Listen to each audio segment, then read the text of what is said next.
YouTube. So let's talk about owning a wood boiler, and if you want to go out of town, what do you do? Because obviously if you're out of town, you can't put wood in the fire, and that boiler has water in it, so you can't let it freeze. So the good news is 90% of you guys will be okay. You don't have to do anything other than turn your furnace on in your house. So let's go into detail here and check out our options of what you can do while you're out of town and not have to worry about your boiler.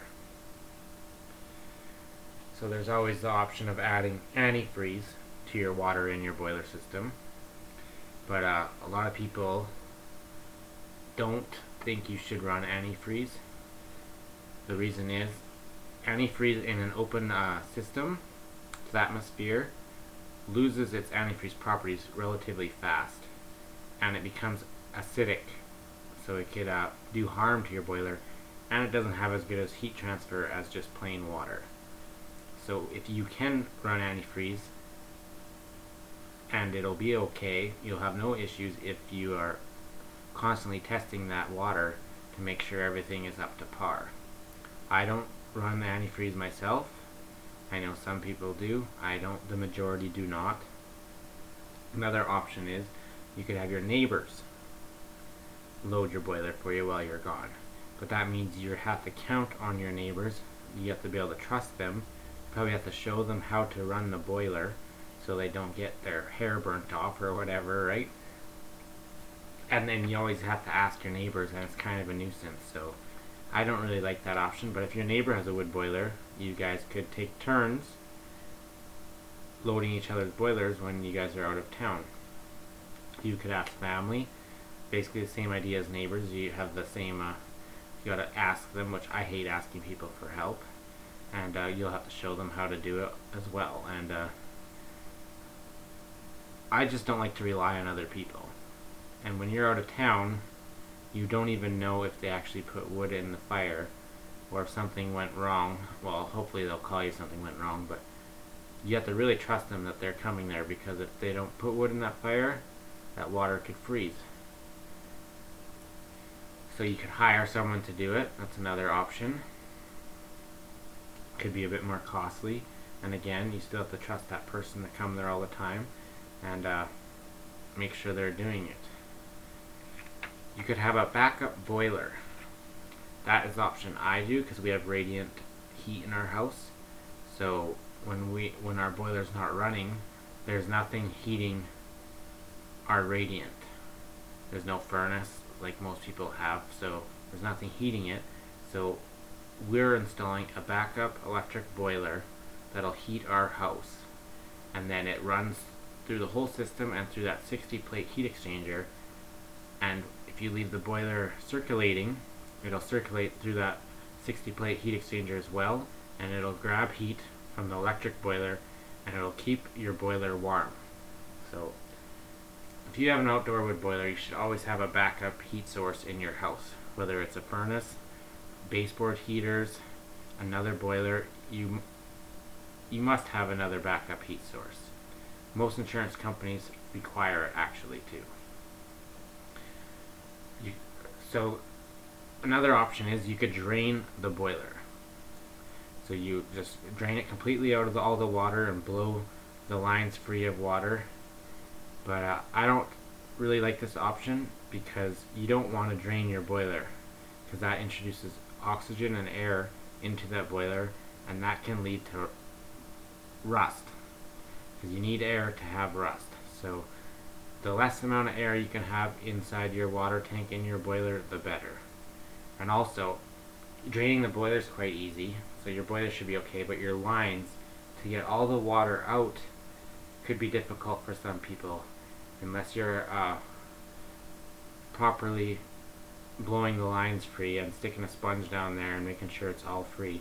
You could still have water left in a low spot in the lines, and that could freeze while you're gone. So when you come back and fill up the boiler with water, you might still be blocked down those lines and not be circulating. So you'll have to try and free that up somehow. Or you could just leave it. Say you're going out of town for the weekend. If you load your boiler right full of wood, turn the temperature down so it's not burning as aggressively and so it lasts longer. You should be able to get away with it for a weekend if you go out of town easily. Say if it only lasts for 30 hours and you're gone for 48 hours, with that water moving and it still has to freeze yet and it's moving, it takes quite a few hours for it to actually freeze, probably over 24 hours, so you should be okay.